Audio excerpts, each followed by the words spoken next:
NBC presents transcribed Frank Lovejoy in Nightbeat.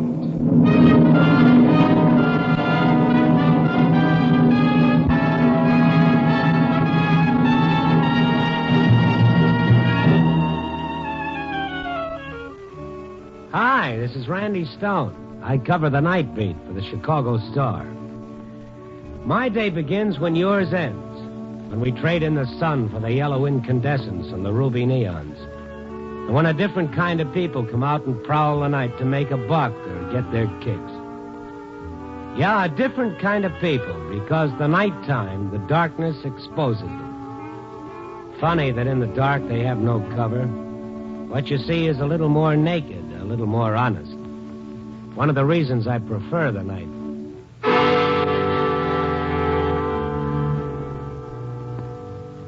So my day began as usual about 8:30 p.m. I walked up the steps of the Star and into the city room. There were 2 telephone messages on my desk from a Corporal Bennett, and they said, "Please call Hines Hospital." That's the Army hospital. One stamped at 11:35 a.m. and the other at 7:40 this evening. Please call. Hello? Hello, my name is Stone. Oh, yeah, I've been trying to reach you. What can I do for you, Corporal? Well, it's not for me, Mr. Stone. It's for a buddy of mine. He just got out of the hospital today. Well, that sounds good. No, he's in trouble. Inside his head. He's out now on a 30-day furlough before they discharge him and, Well, what can I do for him, Corporal? Well, talk to him. You see, he's been reading your column, so have I. I think you might be able to help straighten him out. Oh, this is his hometown? Yeah, but he's all alone. He hasn't got anybody. Name is Perrin. Bill Perrin. He'll be in Civvies. Where? Well, I spoke to him about 15 minutes ago. He called from a bar on State Street, a hideaway club. Look, Mr. Stone, he's a buddy. I'm worried. All right, I'll check. He's all mixed up, Mr. Stone. Please go easy with him, huh? What was he in the hospital for, Corporal? Head injuries. He's lost his memory.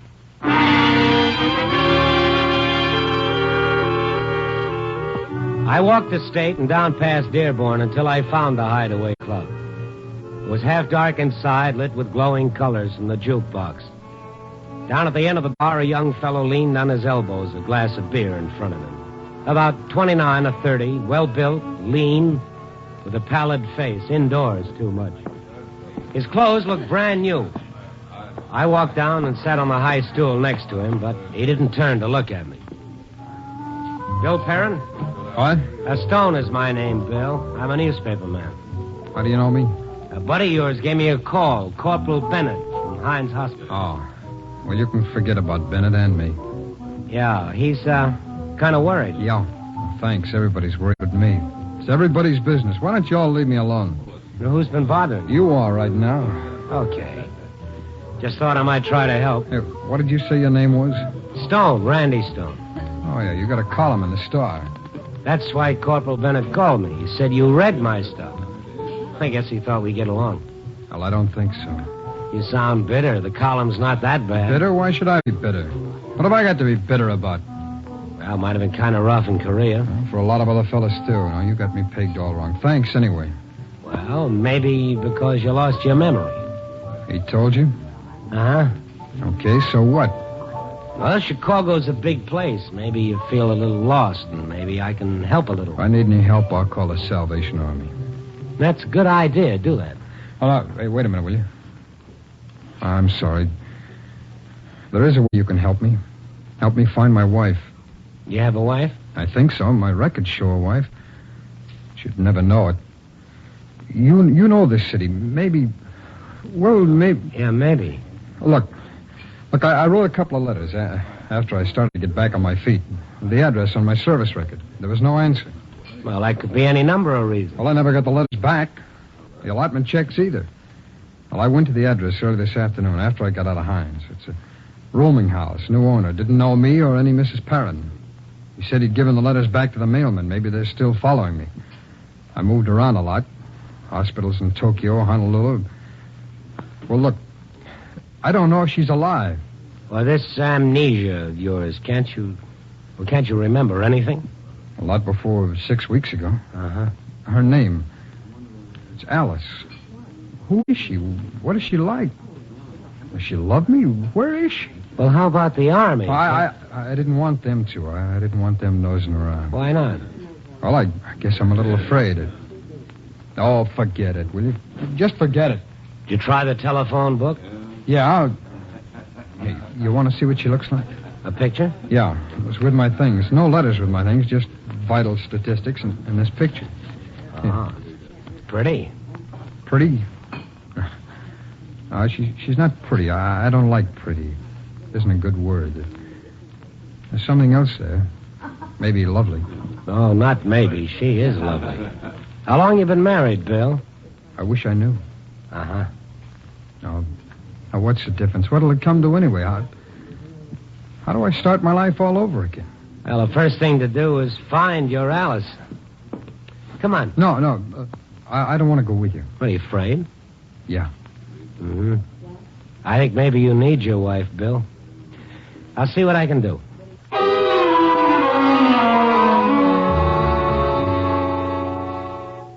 I dropped into a phone booth and called vital statistics and told the clerk what I wanted. Information on a marriage license made out to William Perrin and a girl by the name of Alice something. The clerk found a William Perrin married in 1945 to a girl named Alice Rowland. So the clerk looked up Alice Rowland in the city directory and found her now living at 1210 Waring Drive. The city on cards in a filing cabinet. 4 million lives cataloged in steel drawers.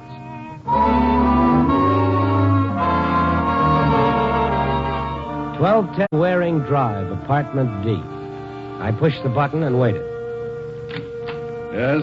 A big guy, 6'3" at least, and 220 pounds on the hoof. He was holding a highball glass in his hand. What is it, Buster? I'm looking for Alice Rowland. Come in. Alice, for you.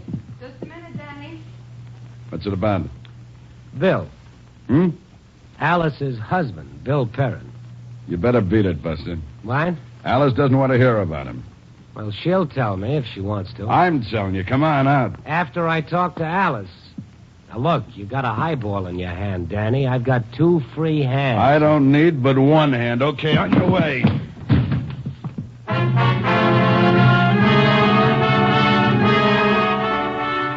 It was ridiculous, but he slammed me up against the wall with just the tips of his fingers. Not even a hand. It felt like a pile driver or a piston rod of a locomotive. He was right at home here, Danny boy. Danny, what is it? Buster's just leaving. No, she wasn't pretty. Pretty is a bad word. She was lovely. Lovely lines on her face, little puzzled, little disturbed as she looked at me. You know how just someone looking at you can hit you, like a pile driver? Well, she hit me, Alice Rowland Perrin, the soldier's wife. He didn't remember. Kind of physical, you're, Danny. What do you want? It's a tiny story. What? What do you want? I'll tell it to you. Who are you? Stone is my name, Randy Stone. I aimed wrong. I should have thrown you out the door. Please, Danny. Your husband's in town. What? My husband. I told you, Alice. I shouldn't have let him in. Why did you drop the Perrin from your name, Alice? What do you want? It's what Bill wants. He wants his wife. Get out. Hmm? Get out. Out. See, Buster? But Bill... Bill. I hate everybody by the name of Bill. I hate them all. I don't know any Bill. Well, he doesn't know any Alice either. What? He doesn't remember. He can't, Alice. That's why he sent I me. don't care if he's dead. Do you understand, Mr. Stone? I don't care if he's dead.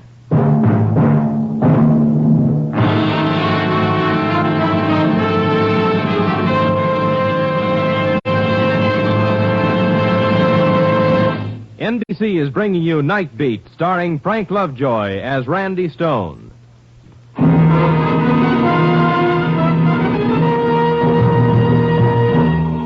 And now back to Nightbeat and Randy Stone. Maybe that was the motif. Danny with a highball glass in his hand, not spilling a drop, and Alice saying, I don't care if he's dead. Well, I did, because I'd seen this kid just back from Korea without a memory. Okay, you heard of yourself now. Sure. Then on your way. I got my breath back, Danny. Save it. Just on general principles, I don't like you, Danny. You better put the glass down. I don't need to, Buster. Remember, just one hand.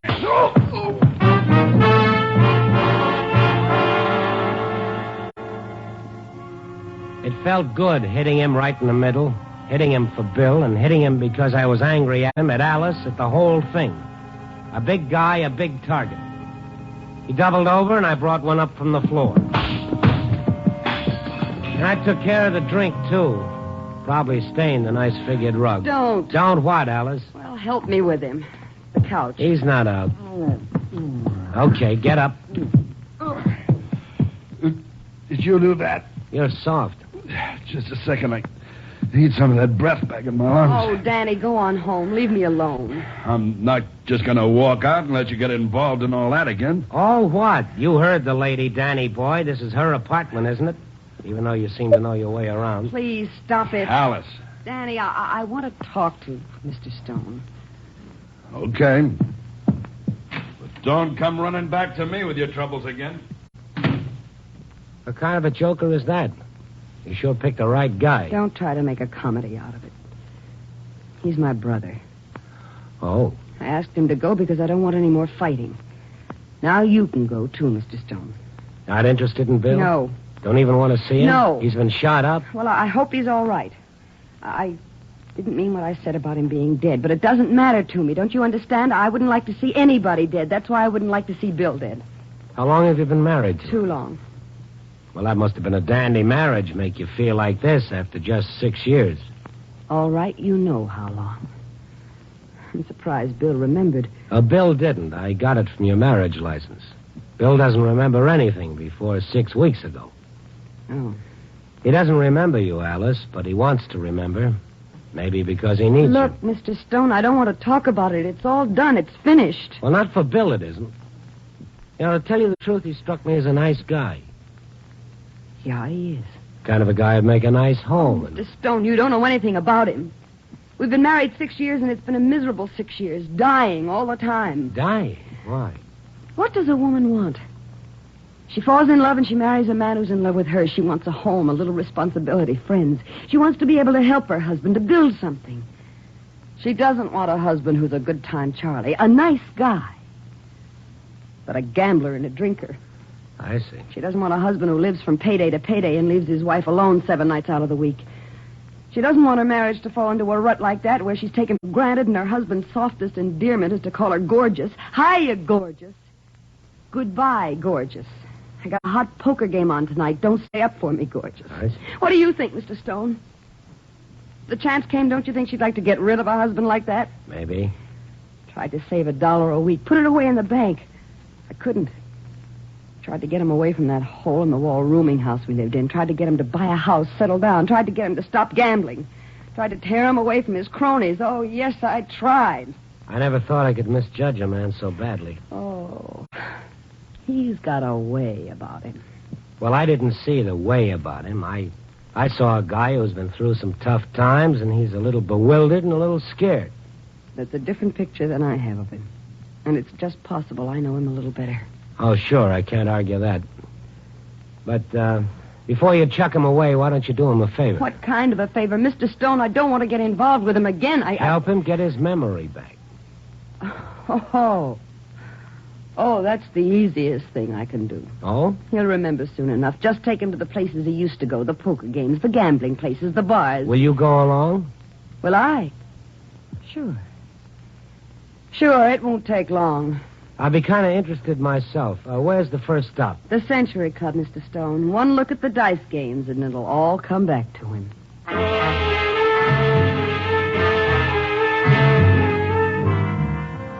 I called the hotel and told Bill to meet us in front of the Century Club.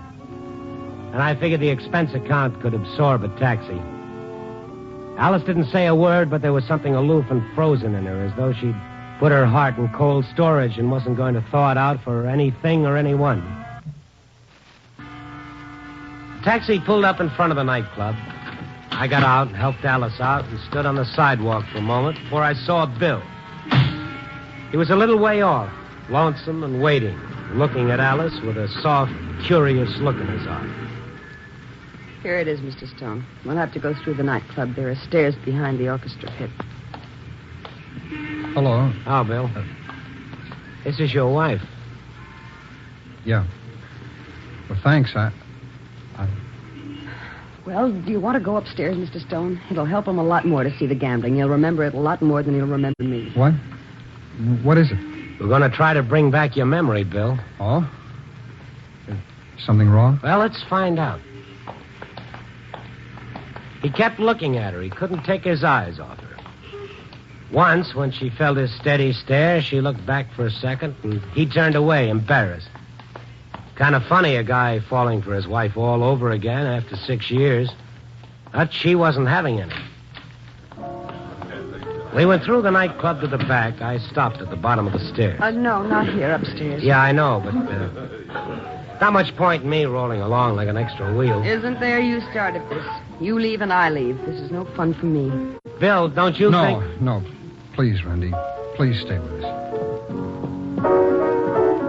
No, Bill didn't think so either. So we went up the stairs and down a long aisle to a door marked with a big flowery C. I knocked, the door opened. A man in a tuxedo looked out at me. Yes? Can we get in? No. Well, I'm Randy Stone. No. You know Bill Perrin. Oh, sure. Hi, Bill. Haven't seen you for a long time. Come in, if you'll vouch for this guy. You know me? Oh, that's good. Come in, folks. Make yourselves at home. Should be familiar. It hasn't changed. Same tables, same roulette wheels, even the same smoke in the air. Well, Bill? No. But no, I never saw this place before. I don't understand. Want to throw the dice a little? I had to work too hard for my money, Mr. Stone. Why should I throw it away? Oh, it sounds good. It sounds awfully good. Did I gamble? Is that it? Did I throw my money away? Do you remember Arlington Park? Leaving your job afternoons to go out there and bet on the horses? I was quite a guy, wasn't I? This is just one of the places. Remember a place called the Starlight Cafe? No, What is it? It was your home, away from home. The last year before you left for the Army. Well, let's have a look. Well, why? I don't want to. It'll help you remember, Bill. It's worth a try.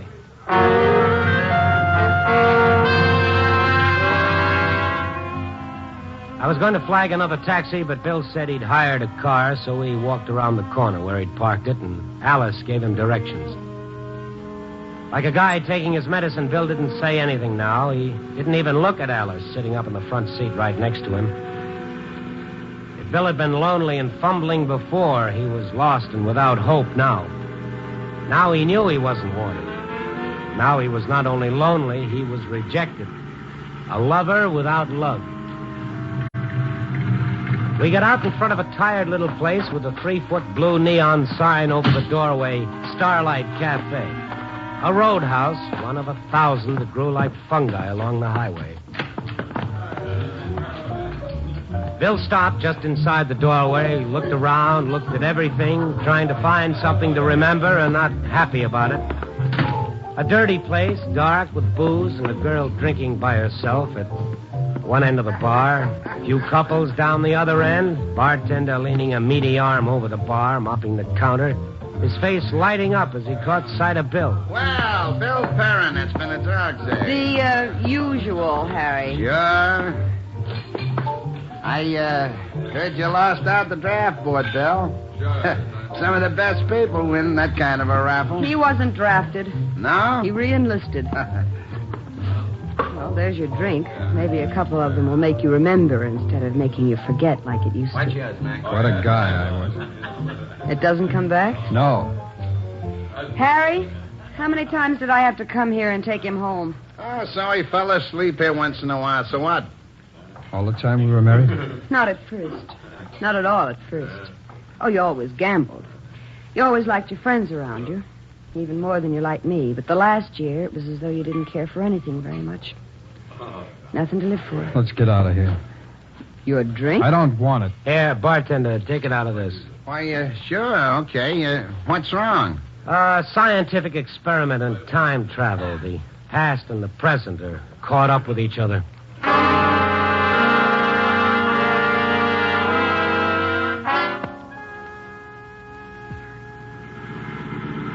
Oh, where are we going now?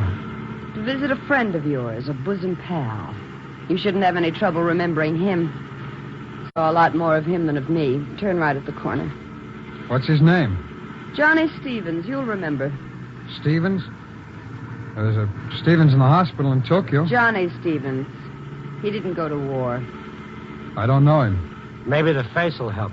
You grew up with him. You two played cards together since you were 11 years old. Cards? Poker, all kinds. Stud, draw. Right there, that's his house. All right.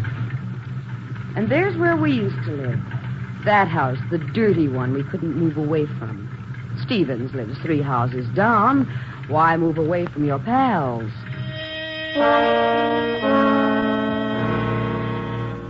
Bill killed the motor, and we got out. There was a small light on in one of the rooms. Alice rang the bell. Well, Hello, Johnny. Oh, hi, Alice. Hey, Billy boy, when you get back? Boy, if you only knew how I missed you. Missed me? The whole gang ain't what it used to be. I ain't had a real hot game of poker since you left. That's a long time, Billy. Say, look, how about tonight? Huh? Phil called a little while ago. We couldn't scare up enough hands. Maybe a friend here. This is Mr. Stone, Randy Stone. Oh, hi, Randy. Hi. Look, if you're a friend of Bill's, you sure play a cagey hand of stud. Bill just got out of the hospital, Johnny.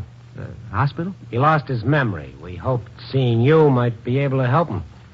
Wait a minute. You mean he don't remember anything? Hey, Bill, you don't remember me? No. Well, you don't remember the gang? No? I'm sorry. Yeah, I bet you remember a pair of deuces is better than a busted flush, though, huh? Come on, what about it? Let's get a game together. I'll call the guys. No, thanks. Oh, sure. Settle yourself down around a table with a stack of chips in front of you, and Teddy and Milty and... No, thanks. What's the matter? The old lady nagging again? Don't she ever learn it don't do no good? Nagging? No more nagging, Bill. Go on, play with him. You want a friendly game of poker, don't you, with your pals? Maybe I needed something more than nagging, like some shell splinters in my head to make me understand. Goodbye, Stevens. Stevens? Let's get out of here. Come on, let's get out of here. He doesn't remember you, Johnny. I don't think he wants to remember you either.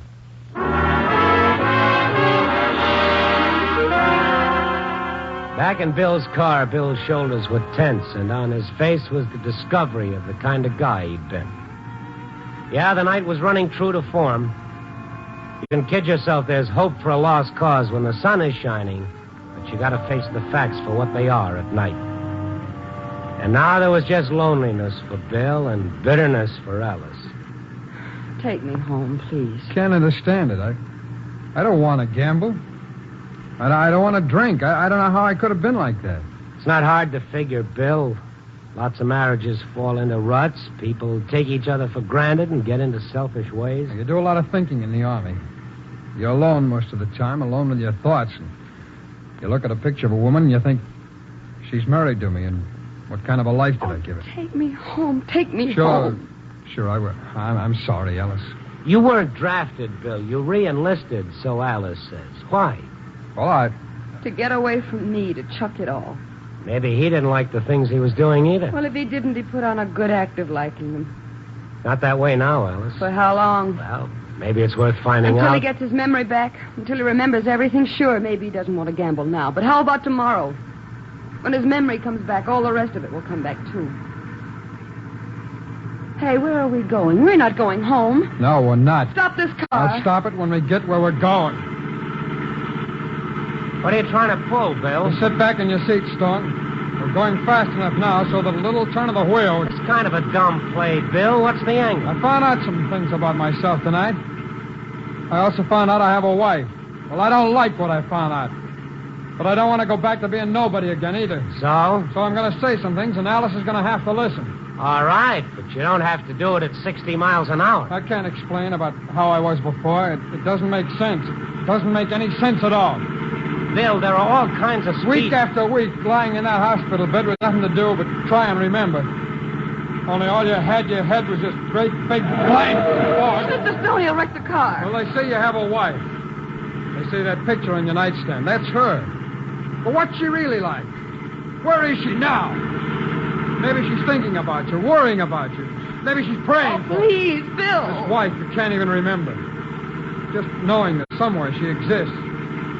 I don't know. I can't explain it, but it makes a difference. It makes a difference having somebody in this crazy, lonely world who cares whether you live or die. Stop it. Stop it. What? Oh, all right. I'm sorry.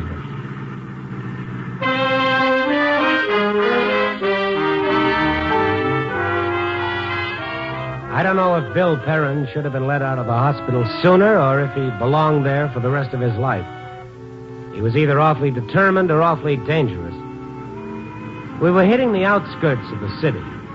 Bill was driving slower now, as though he knew where he was going. Look, why don't you take me home? It's late. I've got to go to work tomorrow. Well, I said to myself on that hospital bed, now's your chance. Be smart. You've been saving every penny out of your sergeant's pay. Do something with your life. And for this wife, you can't even remember. We were driving through an area of one-family houses, middle class and nice. Bill turned a corner and put on his brakes. A neat little house with yellow lights framing the door and a big sign on the lawn, sold. Bill sat there looking out the windshield, not turning to look at us. When I got out of the hospital this afternoon, I rented this car and drove out here. I wanted to take another look at it. Another? You let that slip, Bill. It was a long time ago, this same house. I wanted to buy it so bad. I know, Alice. You drove out on a Sunday. You didn't even want to look at it. You remembered this house. You remembered everything. Alice. You don't have amnesia. All those places we went to tonight. You said I'd change back to what I was when I got my memory back. Bill. Do you still believe it? Oh, Bill.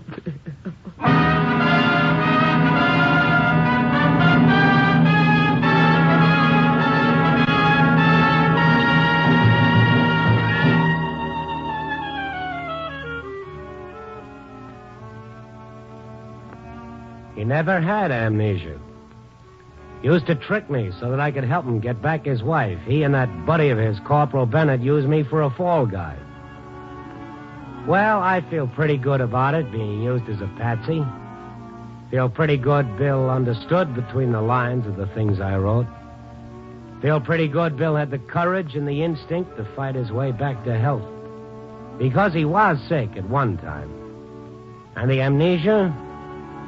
Well, he wanted to forget the things he'd done, and I think he did pretty good.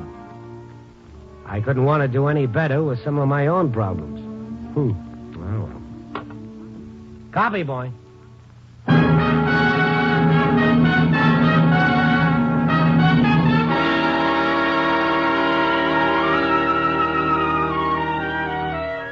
Nightbeat, starring Frank Lovejoy, is produced and directed by Warren Lewis. Tonight's transcribed story was written by Merwin Gerard and Selig Lester, with music by Robert Armbruster. The part of Bill Perrin was played by Stacey Harris. Joan Banks was Alice.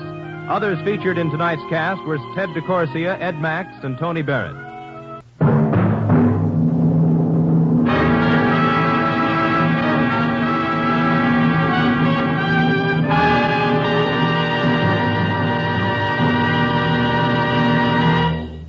Nightbeat came to you from Hollywood. This is NBC, the national broadcasting company.